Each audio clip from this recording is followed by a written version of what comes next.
Hi అండి. ఈరోజు మా ఇంట్లో పీతల కర్రీ అండి. అయితే ఇది ఎలా క్లీన్ చేయాలనేది ఒకటి నేను చేసి చూపిస్తాను. కొంతమందికి తెలియదు కదా, చాలామంది అడిగారు నన్ను. అయితే ఇప్పుడు ఒకటి చేసి చూపిస్తాను. ఇది వలమంది, ఇది వలిచింది. ఇదిగోండి, ఈ క్రాప్కి ఇలాగా ముందు ఇలా తీసేసుకుంటే దీన్ని ఇలా డొక్క తీసేసుకోవాలి. తర్వాత ఈ చుట్టూ ఉన్నది ఇదంతా వేస్ట్ అన్నమాట. తర్వాత ఈ కాళ్ళు ఇవి కొంచెం ఇలా తీసేసుకుంటే చాలండి. ఆ కాళ్ళు ఏంటంటే నేను తర్వాత మీకు చివరి కొట్టి చూపిస్తాను. అంతేనండి. దీన్ని ఇప్పుడు మనం కడుక్కోవచ్చు అన్నమాట.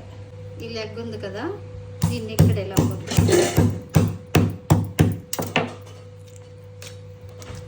ఇలా తీసుకుంటే ఇందులోకి ఉప్పు కారం వెళ్ళి బాగుంటుంది అన్నమాట. ఇవ్వండి, పీతలు క్లీన్ చేసేసాను. చేసాక ఇలా ఉంటుంది. పీతల కర్రీ కూడా కావాలని అంటే మా ఛానల్లో ఈ రెసిపీ ఉంటుంది, చూడండి. Thank you for watching.